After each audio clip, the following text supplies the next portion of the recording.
আসসালামু আলাইকুম প্রিয় বন্ধুরা, শুভ সকাল সবাইকে। অনেকে আমাকে ইদারিং বেশিরভাগ ফোন করে যে রুবেল ভাই আমি সৌদি আরব খামার করতে চাই। তো বিষয়টা আমি আরেকটু বলি ক্লিয়ার করে। আমাদের প্রবাসী বাংলাদেশি অনেকে রয়েছেন সৌদি আরব, তো ওনারা আমাকে অনেকে পরামর্শ চাইতেছে রুবেল ভাই আমি একটা সৌদি আরব খামার করতে চাই, এখন কিভাবে আমি খামারটি করতে পারবো, কিভাবে লাভ হবে, কিভাবে কি আসে বিষয়ে সেই বিষয়ে একটু বলবেন। তো আজকে আসলে সেই কমেন্টসের কারণে ভিডিওটা করা। তো দেখতে পাইতেছেন আমার এখানে কিন্তু এই যে এগুলো হচ্ছে পুরাটা ছাগলের শাবক, ঠিক আছে। এই যে এখানে ছাগল পালা হয়। তো এখন বিষয়টা হচ্ছে অনেকে আমাকে যারা বলেন এখন আপনি কিসের খামার করবেন, হ্যাঁ বিষয়টা হচ্ছে প্রথমে কিসের খামার করবেন আপনাকে আগে পূর্ণ চয়েস করতে হবে। আপনি কি ছাগল পালবেন, আপনি কি সবজি পালবেন, আপনি কি হাঁস মুরগি কবুতর পালবেন এই খামারে, তাহলে আসেন। আপনি যদি ছাগলের খামার দেন তাহলে আপনাকে ছাগল চয়েস করতে হবে যে আপনি কী ছাগল দিয়ে খামার করবেন। এমন এমন ছাগল রয়েছে যেটা মানে বন্দি অবস্থায় পালা সম্ভব, ঠিক আছে, আবদ্ধ অবস্থায়। আবার এমন ছাগল রয়েছে যে ছাগলকে আপনি বন্দি অবস্থায় পাললে ফলাফল পাবে না, তাদেরকে আপনি উন্মুক্ত ছেড়ে ফেলতে হবে, ঠিক আছে। তো আপনাকে আগে ছাগলের জাত চয়েস করতে হবে যে আপনি কি উন্মুক্তভাবে পালতে চান নাকি বন্দি অবস্থায় পালতে চান।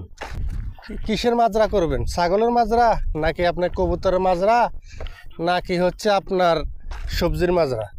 তখন সবজির ক্ষেত্রে আসি, সবজির ক্ষেত্রে যদি আপনি মাজরা করেন সেই ক্ষেত্রে আপনাকে পানিগুলা চয়েস করতে হবে। আপনি যে মাজরায় সবজি চাষ করবেন ওই পানিগুলো অবশ্যই মিষ্টি হইতে হবে, সবজি মাজরা, ঠিক আছে। আর ছাগলের মাজরায় যদি আপনি ছাগলের মাজরা পশু পাখির মাজরা করেন সেক্ষেত্রে আপনার পানি একটু লবণ হইলেও চলবে, যেমনটা আমার এখানে আমি করতেছি, মানে আমার সৌদিয়ান কফিলের পানিগুলো এখানে লবণ। তো সেই সবজি করে না, সেই খেজুর বাগান করে, ঘাস করে, এমনকি পশু পাখি হচ্ছে এগুলো করে, এগুলো ভালো হয়, লবণ পানিতে সমস্যা হয় না। আর সবজি মাজরায় অবশ্যই আপনাকে মিষ্টি পানির প্রয়োজন, ঠিক আছে। এখন বিষয়টা হচ্ছে আপনার মাজরাটা চয়েস করতে হবে, আপনার মাজরা অবশ্যই কারণ থাকতে হবে, এই বিষয়টা আপনাকে গুরুত্বর সঙ্গে আপনাকে নিতে হবে যে মাজরায় কারণ আছে কি না, ঠিক আছে। মাজরা অবশ্যই কারণ থাকতে হবে, আর মাজরায় কারণ না থাকলে কিন্তু আপনি ভালো একটা ফলাফল পাবেন না, যেহেতু যে কোনো এখন কারণ ছাড়া চলা সম্ভব না। অবশ্য কারণ দেখে একটা কারেন্টের ব্যবস্থা আছে কিনা ওইটা দেখে মাজরা চয়েস করতে হবে। তো এখন অনেকে বলেন রুবেল ভাই আমি কত টাকা পর্যন্ত এই মাজরাত ইনভেস্ট করতে পারি, কত টাকা পর্যন্ত ইনকাম করতে পারি। তো এখন ইনভেস্টের বিষয়টা আসি। এখন ইনভেস্ট যদি আপনি করতে চান সেক্ষেত্রে আপনাকে অনেকগুলো বিষয় চিন্তাধারা করতে হবে। আপনি যদি একটা মাজরা লিজ কিংবা ভাড়া নেন সেক্ষেত্রে আপনাকে ওই মালিককে কত টাকা আপনি অ্যাডভান্স দিতে হবে। এখন আপনি যদি একটা মাজরা ভাড়া নিতে যদি ওকে 30,000 রিয়াল আপনি অ্যাডভান্স দিয়ে ফেলেন তাহলে তো আপনার ইনভেস্টের বড় একটা চালান আপনি ওইখানে কি মানে এমনি দিয়ে দিলেন, তাহলে তো আপনি সফলতা পাবেন না, ওইখানে অনেক টাকার প্রয়োজন। আর যদি আপনি মাজরা ভাড়া নিতে যদি আপনার মানে আমরা যেটাকে বলি অ্যাডভান্স, ওই অ্যাডভান্সের টাকাটা যদি সীমিত হয়, নামমাত্র কিছু টাকা হয়, তাহলে তো আপনি ওইটা বাকি টাকা দিয়ে আপনি ইনভেস্ট করতে পারেন, আপনার জিনিসগুলো কিনতে পারেন, ঠিক আছে। এই হচ্ছে বিষয়।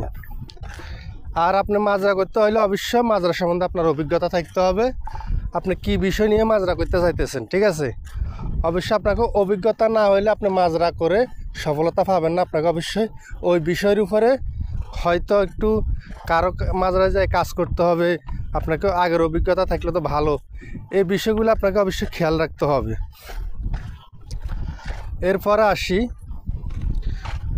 এক মিনিট, এরপরে আমি যে পানির লাইনটা সারে দিলাম, এই যে আমি এখন ঘাসে পানি দিব। আমি কিন্তু বলছিলাম লবণ পানিতে ঘাস হয়, ঠিক আছে। তো আমি কিন্তু এখন লাইন সারে দিচ্ছি কারেন্টের, আমি ওখানে গাঁটটা চালু করবো, ওখানে আমি হচ্ছে আপনার ইয়ে করবো, ঘাসে পানি দেব। এরপরে হচ্ছে আপনার কত টাকা লাভ হবে আপনি মাজরা করলে, ঠিক আছে। তো কত টাকা লাভ হবে আসলে এটা বলা সম্ভব না, যেহেতু আমার এখানে আমি নিজস্ব মাজরা না, আমি কাজ করি, মোটামুটি একটা স্যালারি পাই। তা আমি যার কাজ করি সে কিন্তু বেচা কিনা করে, আমি ওগুলা মাথা কামাই না, মানে মাথা দিনে দিকে দে, মানে তার জিনিস সে বেচা কিনা করে, শুধু আমি উৎপাদন করে দিতেছি এই খামার থেকে। তো আসলে কত টাকা লাভ হবে সেই বিষয়টা আমার ধারণা নাই। তো সেই বিষয়ে যারা কমেন্টস করেন আমি আসলে দুঃখিত, আমি বলতে পারতেছি না কত টাকা আপনার লাভ হইতে পারে মাজরায়। তবে একটা জিনিস নিশ্চিত, আপনাকে মাজরা নিজে যদি করতে পারেন এলাকা বুঝি, তাহলে আপনি লাভবান হইতে পারবেন। তবে লাভবান হওয়ার আগে আপনাকে অবশ্যই মাথায় রাখতে হবে যে আপনি জাত নির্বাচন করতে হবে। ছাগল পাললে জাত নির্বাচন করতে হবে, সবজি করলে আপনার জায়গার জাত নির্বাচন করতে হবে। যদি আপনি এগুলাতে মেনটেন করে পারেন তাহলে লাভ হইতে পারে, আমি বলতেছি না যে হবে, হইতে পারে। যদি আপনি জাত নির্বাচন না করতে পারেন, আইলেবিলে কাজ করেন, তাহলে আপনি 100% লসে পড়ে যাবেন। ঠিক আছে? তো প্রিয় বন্ধুরা, যারা বলেন রুবেল ভাই আপনি বললে আমি একটা মাজরা করব, ঠিক আছে, তো আমি তাদেরকে বলবো, সে ভাইদেরকে বলবো, আপনারা রুবেল ভাইয়ের কথা ধরে মাজরা করবেন না। মানে আমার কথা ধরে আপনারা মাজরা করতেন যাবেন কেন? অবশ্যই মাজরা করতে হলে আপনার ভিতরে কি ট্যালেন্ট, মানে কি প্রতিভা আছে সেটা তো আর আমি জানি না। ঠিক আছে? আপনাকে মাজরা সম্বন্ধে অবশ্যই 100 বুঝতে হবে, সেক্ষেত্রে কেবলমাত্র আপনি মাজরা করতে পারেন। তো আসলে আমি কাউকে বলবো না যে আপনি মাজরা করেন, সেক্ষেত্রে আপনি সফলতা হবেন না। আপনার ভিতরে যদি ওই মেধাটা না থাকে, তো অবশ্যই মাজরা করার আগে মেধা নিয়ে মাজরা করবেন, আপনাকে জানবেন বুঝবেন, এরপরে মাজরা করবেন। তো আপনাদের সাথে কথা বলতে বলতে দেখতে পাইতেছেন আমি কিন্তু এই যে বললাম পানি চালু দিচ্ছি, কর্মস্থলে চলে আসছি। তো যারা রুবেল ভাইয়ের ভিডিওগুলো প্রতিনিয়ত দেখে থাকেন, সবাই রুবেল ভাইকে সাপোর্ট করে যাবেন আর ভিডিওগুলো শেয়ার করে দিয়ে সবাইকে জানার সুযোগ করে দেবেন। আসসালামু আলাইকুম।